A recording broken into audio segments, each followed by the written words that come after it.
Hola a todos, soy la doctora Cecilia Canesa, junto con la doctora Paola Tuccanti, somos integrantes del sector de hematología y citología de la unidad académica del Laboratorio de Patología Clínica del Hospital de Clínica y hablaremos en esta clase de los 3 temas que ustedes ven en la diapositiva. Primero comenzaremos con lo que es la trombopoiesis o megacariocitopoiesis, luego hablaremos de la hemostasis y por último de los métodos de estudio de la coagulación. Comenzamos entonces con lo que es la megacariocitopoiesis o trombopoiesis, se lo puede nombrar de cualquiera de las dos formas, que es el proceso mediante el cual se van a generar o producir plaquetas. Repasando un poco lo que es la hematopoiesis, que es lo que ustedes vinieron viendo en las clases previas, esta se va a producir en los huesos, en la parte central, lo comúnmente llamado caracú, y ahora vamos específicamente a centrarnos en la parte del esquema, que como vemos está en la parte violeta del esquema, que es la clase que hoy nos ocupa. Como vemos, esta parte, igual que las demás, se inicia en la médula ósea y va a finalizar con la liberación de plaquetas en la sangre.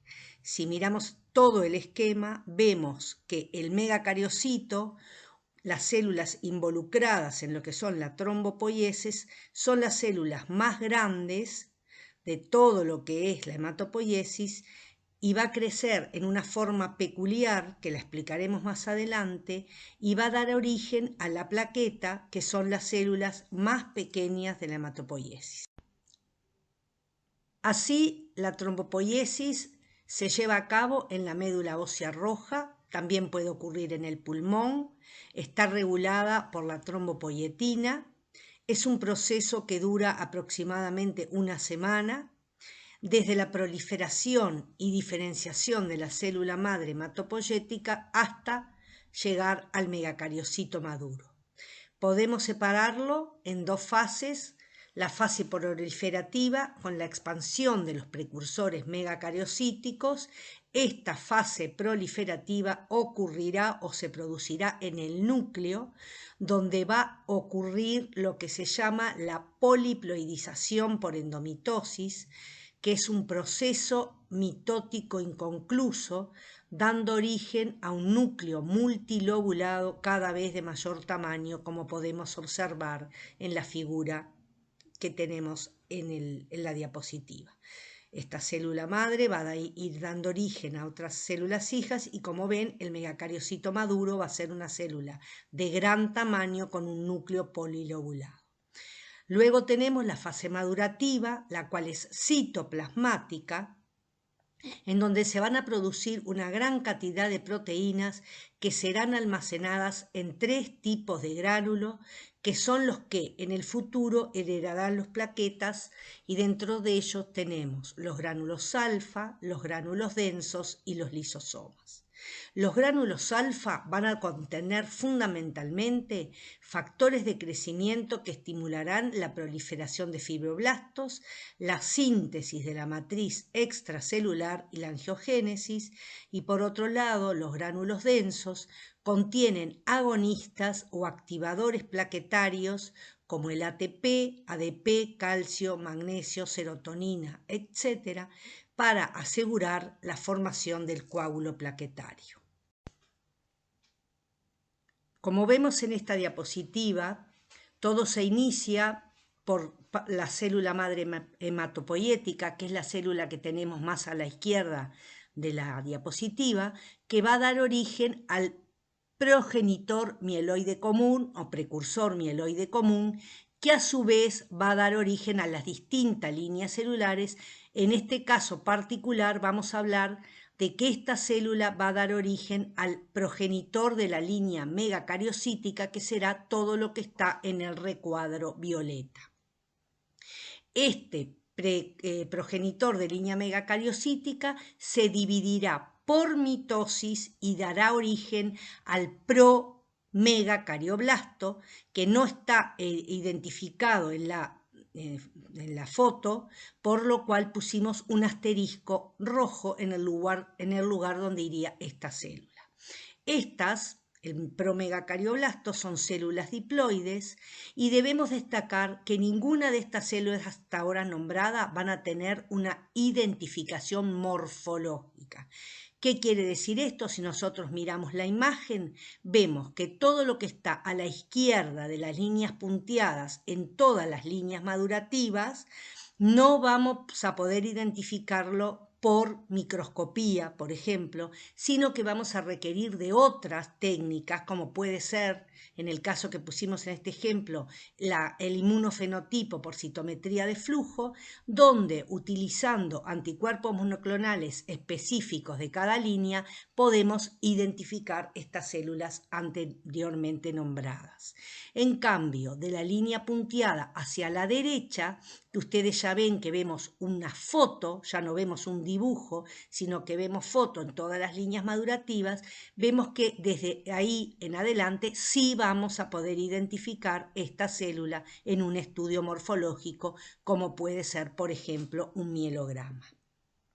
Así entonces, luego de este promegacardioblasto, la siguiente célula que nos aparece en el estadio madurativo sería el megacardioblasto. Esta célula tiene la particularidad de sufrir un cambio en el proceso mitótico al endomitótico. ¿Qué pasa con esta célula? Si ustedes observan del lado derecho el dibujo del ciclo celular, vamos a ver que estas células entran en la fase G1, que es una fase de crecimiento celular. Ustedes ven que la célula es grande. Luego van a pasar a la fase de síntesis, donde va a haber una síntesis y replicación del ADN. Seguidamente, la fase G2, donde se van a preparar las células para división y entrarán a la mitosis. Cuando el megacardioblasto entra en la etapa de la mitosis de la anafase, el uso mitótico se va a disociar y en vez de entrar y seguir, el proceso de mitosis y seguir el ciclo, va a volver a la fase G1, lo cual dará inicio a un nuevo ciclo que culminará con células que van a tener un mayor contenido de ADN como 2N, 4N, 8N, etc., hasta llegar en algunos casos a 32N. Por ende, ciclos sucesivos de endomitosis consisten en la duplicación del contenido de ADN sin existir división nuclear ni celular, y esto es lo que llamamos una mitosis abortiva. Así mirando la figura que tenemos a la derecha, vemos que el megacardioblasto, que es la célula que hablamos recién, va a sufrir este proceso del cual comentábamos, esta duplicación y aumento del ADN, generando estos núcleos polilobulados como vemos en la figura. Es decir, que el promegacariocito va a tener todas estas formas y cada vez de mayor tamaño. Luego va a existir la diferenciación y granulación para dar origen al megacariocito maduro. Durante esta megacariopoiesis, los precursores van a seguir un patrón en lo que es la fase de maduración. Y así va a haber, primero, una reducción en la relación núcleo-citoplasmática. Luego va a haber una desaparición de los núcleos, dentro de los núcleos van a desaparecer los nucleolos, va a haber un aumento en la granulación del citoplasma, un aumento del tamaño celular y volvemos a decir que va a existir esto de la endomitosis causante de la poliploidía con núcleos polilobulados. Destacamos que morfológicamente, como decíamos hoy, por microscopía óptica, lo que vamos a poder ver son 3 estadios madurativos de la megacariocitopoiesis. ¿En qué nos basamos para esto? ¿Y de acuerdo a qué? De acuerdo al tamaño, de acuerdo a la lobulación nuclear y de acuerdo a las características del citoplasma. Acá tenemos una foto en la parte inferior donde ustedes ven morfológicamente cómo se observaría un megacarioblasto, un promegacariocito y un megacariocito. Así entonces veníamos diciendo que de los 3 estadios madurativos que vamos a observar en la médula ósea, lo vamos a poder hacer con un microscopio óptico, con un lente de 10 por o 40 por, y así tenemos, como ustedes ven la figura de arriba, el megacarioblasto. Son células que tienen un diámetro entre 10 a 15 micras, con una alta relación núcleo-citoplasmática. En el caso de la célula que está más a la izquierda, ven que va a tener un solo núcleo. En cambio, la célula que está en la parte derecha e inferior va a tener un núcleo bilobulado. Estos van a presentar nucléolos en su interior, que pueden ir de 2 a 6 nucléolos. Va a tener un citoplasma escaso, basófilo, y no van a tener gránulos. Como observamos también en la primera foto, vemos que además de estos 2 megacarioblastos, hay 2 linfocitos. Vieron que tienen una cierta semejanza. Muchas veces es difícil identificar este megacarioblasto. Podemos confundirlo con otras células como blastos de otra estirpe en la médula ósea, y en ocasiones a veces resulta muy difícil poder identificar con precisión por morfología esta célula. Luego tenemos el segundo estadio madurativo que podemos ver morfológicamente, que es el megacariocito, que ven que es una célula de mucho mayor tamaño, son las 2 fotos que tenemos más abajo, que son células entre 20 y 80 micras, con un núcleo polilobulado, que va a tener de 2 a 4 nucléolos. La cromatina se va a ver o va a tener un aspecto de red y se caracteriza por presentar en su citoplasma gránulos basófilos que, como ustedes, es difícil, pero podrían llegar a ver sobre todo en la figura donde vemos una célula más grande. Luego tenemos el megacariocito, que es la célula de mayor tamaño, llega a medir 80 micras o más, con un núcleo polilobulado, y vemos que es una célula que tiene una escasa representación en médula ósea. Si ustedes miran la foto, ven esta célula de gran tamaño rodeada de muchas otras células de la línea eritroide o granulocítica, pero no vemos muchas de estas células. Van a ver cuando veamos el práctico como es una célula que hay que buscarla a 10 y 40 por, y la vamos a ver escasamente representada. Desde el punto de vista morfológico y funcional, se pueden dividir en 2 tipos. Por un lado tenemos el megacariocito granular, que es el responsable o el encargado del proceso de maduración, es el que produce un gran número de gránulos alfa y gránulos densos. Va a presentar en su citoplasma membranas de demarcación distribuidas de forma asimétrica.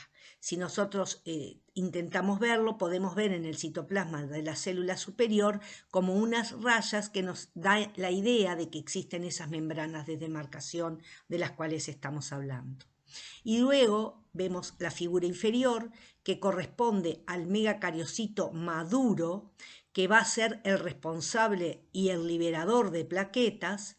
Este se va a adherir al sinusoide, va a emitir pseudópodos que finalmente se irán fragmentando y darán origen a las proplaquetas, luego a las preplaquetas y por último a la plaqueta propiamente dicha.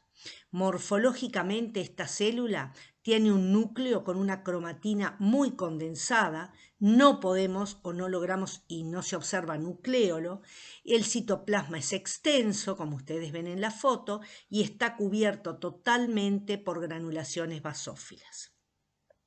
Estos gránulos se van a disponer especialmente en la periferia de la célula, en acúmulos de 10 a 12 unidades, rodeados de zonas hialinas correspondientes a las membranas de demarcación, que serán el reservorio de las futuras membranas plaquetarias. Se irán delimitando, existirá ruptura y desprendimiento de estos fragmentos citoplasmáticos, y ahí ustedes pueden ver en el bordecito de este megacariocito maduro ya las plaquetas o las proplaquetas que son esos puntitos muy pequeños que se ven en los bordes.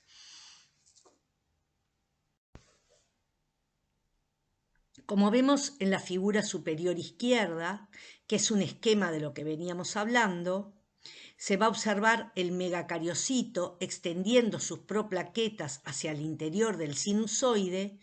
El flujo sanguíneo que ocurre en el sinusoide va a ayudar a que se desprendan estas plaquetas de las proplaquetas y terminen así liberándose a la circulación, que serían los puntitos que vemos dentro del esquema. Así, las proplaquetas, ¿qué son? Son prolongaciones que se originan en el polo del megacariocito, en uno de los polos del megacariocito, se van a elongar, se van a ramificar, y a lo largo de todo el eje de esta proplaqueta va a estar el contenido plaquetario que se irá dirigiendo hacia el extremo terminal, estacionándose en diferentes segmentos que reciben el nombre de engrosamientos o swelling, y finalmente se acumularán en el extremo, donde ocurrirá la liberación de las plaquetas. El normal desarrollo de estas requiere de una indemnidad en todo lo que es la estructura del citoesqueleto. Las proplaquetas, como vemos, atraviesan la barrera endotelial y se produce la liberación plaquetaria en la luz vascular. La fragmentación final de la proplaqueta a plaqueta va a ocurrir en la circulación, favorecida por la fuerza del flujo sanguíneo. Y acá vemos abajo dos figuras donde ustedes ven que además de otras células de la sangre, en el caso de la figura del lado izquierdo vemos lo que es una proplaqueta, 3 pequeñas plaquetas y el resto va a corresponder a glóbulos rojos. Las plaquetas son esos puntitos violetas pequeños, y en la figura de la derecha ven las proplaquetas como esas serpentinas rodeado de plaquetas y existiendo otras células de otras líneas celulares.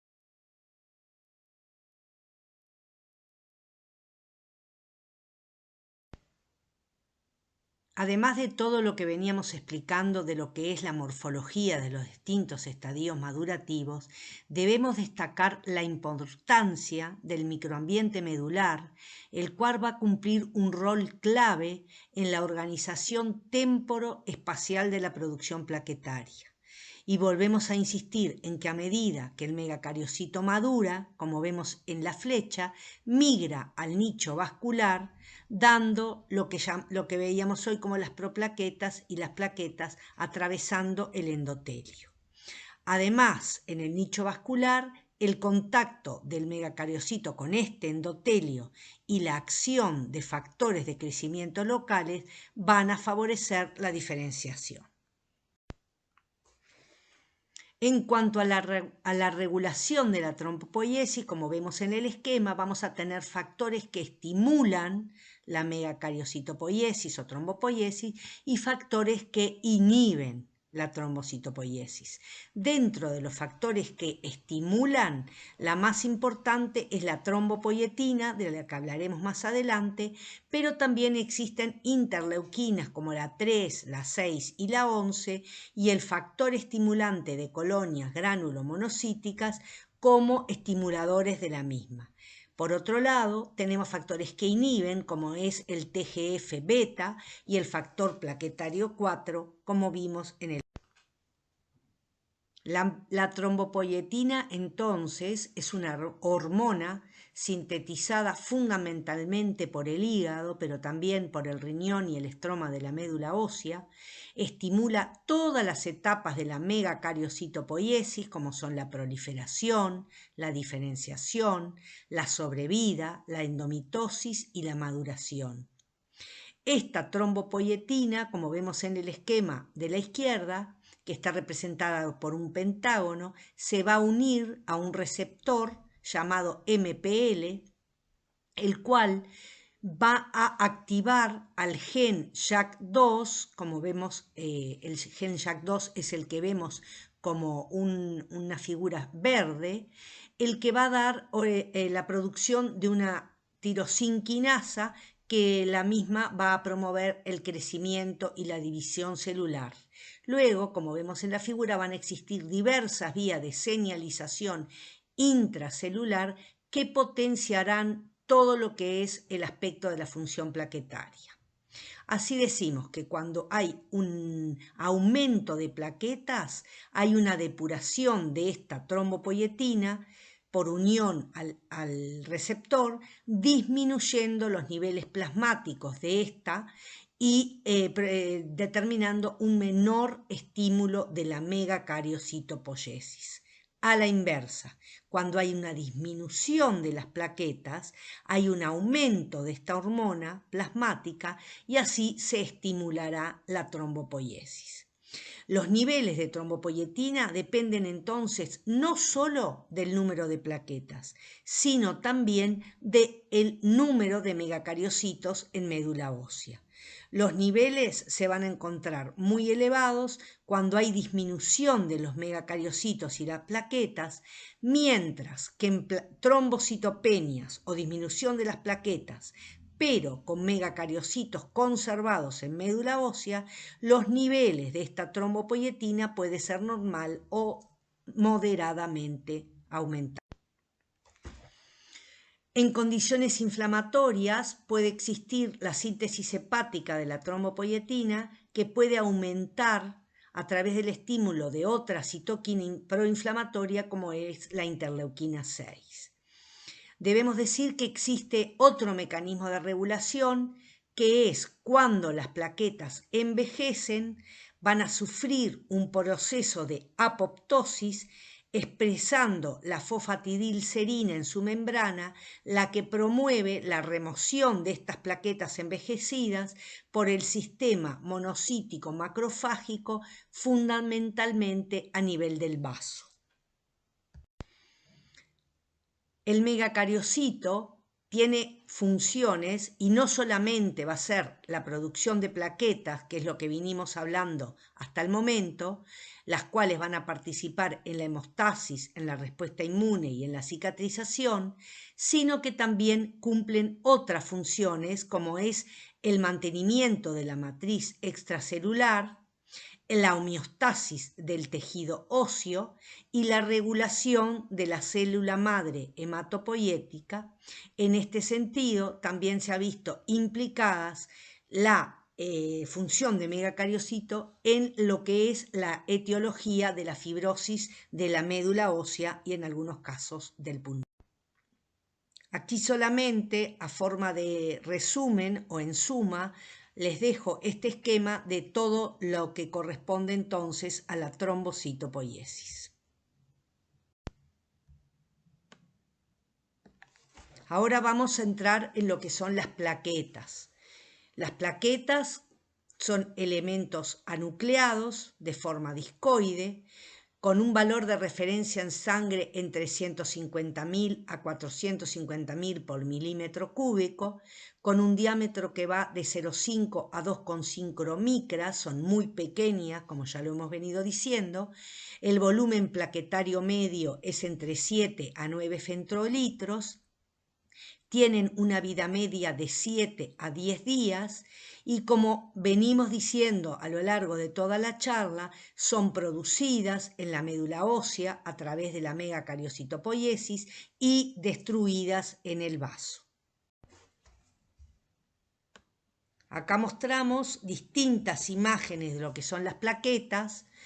Como ven, en la figura superior izquierda están señaladas con flechitas negras, acúmulos plaquetarios de 2, 4 plaquetas. Lo que está en azul sería un linfocito y lo que está en rojo sería un eritrocito. Luego vemos en la figura de la derecha o lo que es la mega o macroplaqueta, que es una plaqueta casi o mayor del tamaño del glóbulo rojo. En cambio vemos en la misma figura una plaqueta normal y vemos la diferencia de tamaño entre una y otra. Luego tenemos una foto con plaquetas grises y una foto de microscopía electrónica donde vemos las plaquetas con sus prolongaciones. En cuanto a la función plaquetaria, la principal función es tamponar de manera rápida soluciones de continuidad producidas en el endotelio vascular. Como vemos en la figura, hay una lesión a nivel del vaso sanguíneo, lo cual va a traer la presencia de las plaquetas, primero adhiriendo, que es lo que se llama la adhesión plaquetaria, luego va a existir lo que es la activación plaquetaria y luego la agregación plaquetaria. Todo esto unido al colágeno va a hacer que, además de intentar por medio de este mecanismo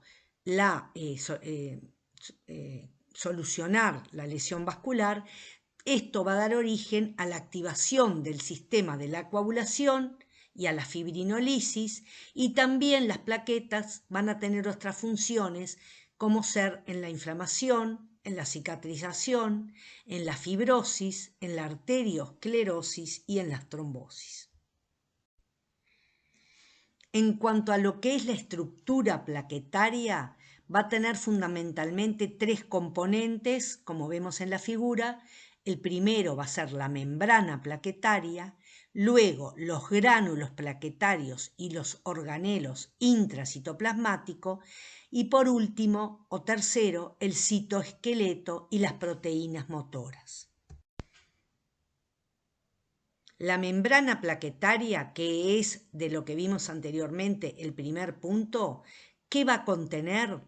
Va a contener las glicoproteínas de membrana, de las cuales tenemos la 1A, a la cual se unirá el colágeno, la 1B, a la cual se unirá el factor de von Willebrand, como vemos en la figura, la parte más a la izquierda del dibujo, donde vemos el factor de von Willebrand arriba del todo uniéndose a esta glicoproteína.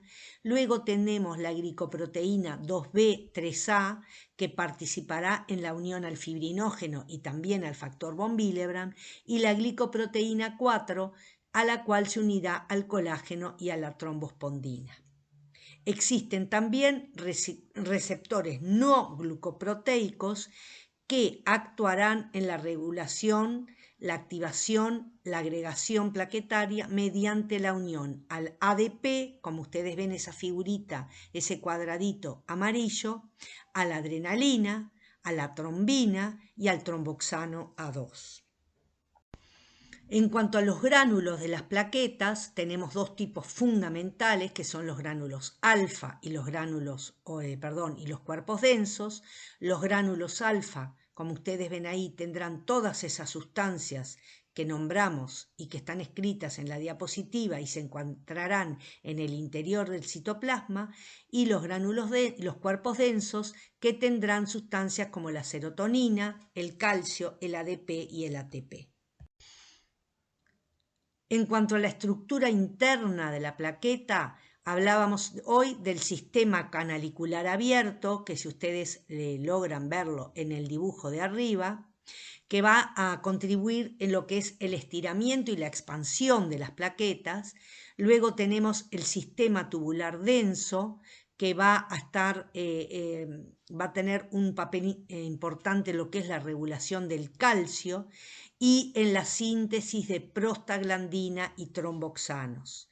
Y por último, el citoesqueleto, que va a permitir cambios morfológicos en la plaqueta. Así entonces, resumiendo lo que es la estructura de la plaqueta, tenemos este esquema, para que lo lean tranquilos, de todos los componentes que veníamos hablando hasta el momento.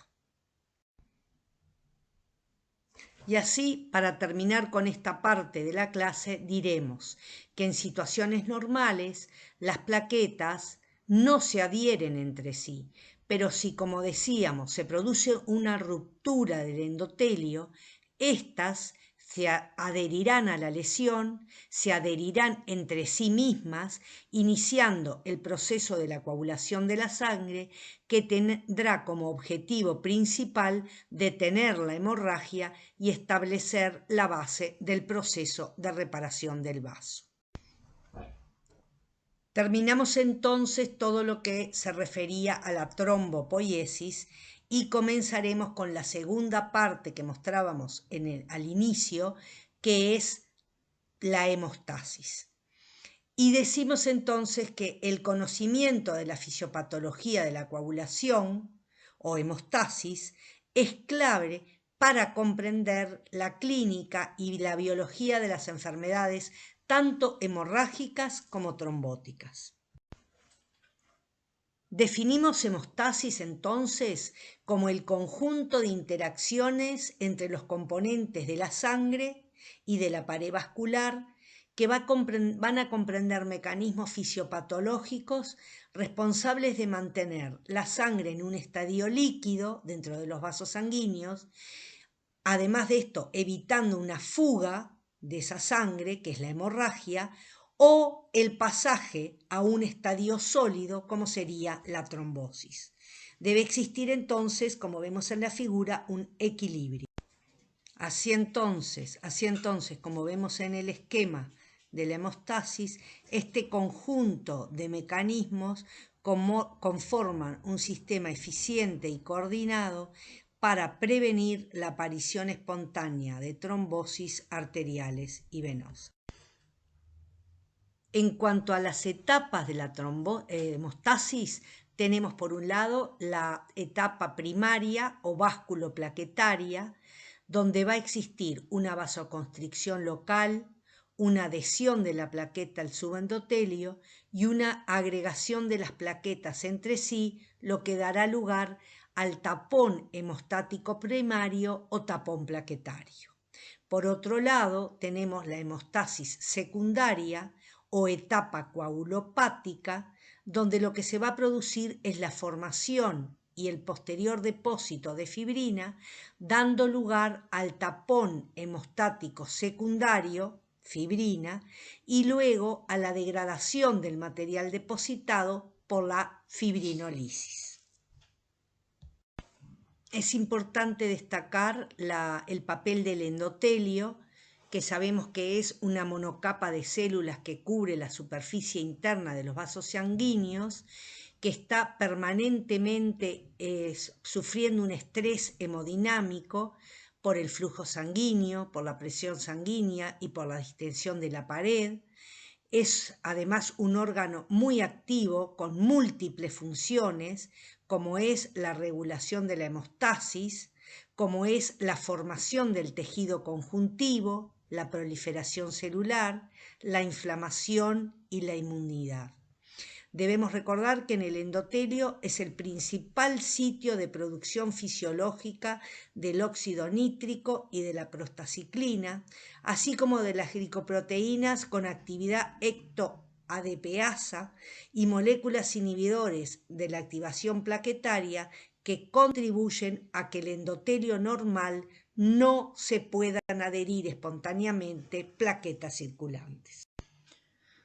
Volviendo entonces a la etapa primaria o báscula plaquetaria, volvemos a insistir en la importancia de la vasoconstricción local, la adhesión y la posterior agregación, que en realidad no es una y otra, sino que ocurren todas simultáneamente, dando lugar al tampón hemostático primario.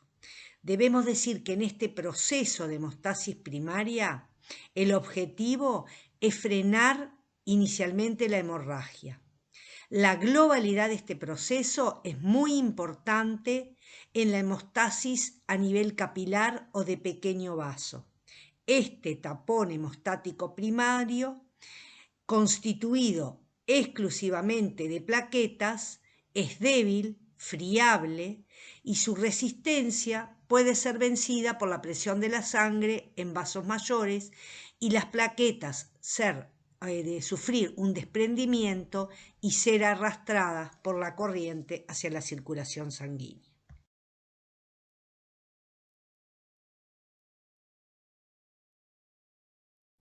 Así entonces, cuando existe esa vasoconstricción, con un vaso lesionado más la participación de la serotonina y el tromboxano A2, esa constricción local va a dar una detención del sangrado con un aumento del tiempo de exposición de las plaquetas al subendotelio. Así, al lesionarse el endotelio, se exponen componentes del subendotelio como es el colágeno subendotelial, el cual en el proceso de adhesión se unirá directamente a la plaqueta mediante las glicoproteínas 1A, 2A y la glicoproteína 6. Pero debemos destacar que el mecanismo de adhesión principal es la unión del factor von Willebrand al complejo glicoproteico 1B5, 9, que es, como vemos, el que se presenta en la parte de arriba. Entonces, previo una activación de las plaquetas por agonistas como la trombina, el colágeno, el ADP, la adrenalina y otras sustancias, es que se produce esta parte de la hemostasis primaria. En cuanto a la agregación plaquetaria, vemos la importancia de la unión plaqueta-plaqueta mediada por el fibrinógeno y el factor von Willebrand mediante la glicoproteína 2B3A y la participación de agonistas como el ADP y el tromboxano A2. Concomitantemente a la adhesión existe un flujo de calcio hacia el citoplasma de la plaqueta, lo cual produce una contracción de la plaqueta y la puesta en marcha del metabolismo del ácido araquidónico con la síntesis también en este punto del tromboxano A2 en las plaquetas y de la prostaciclina en el endotelio.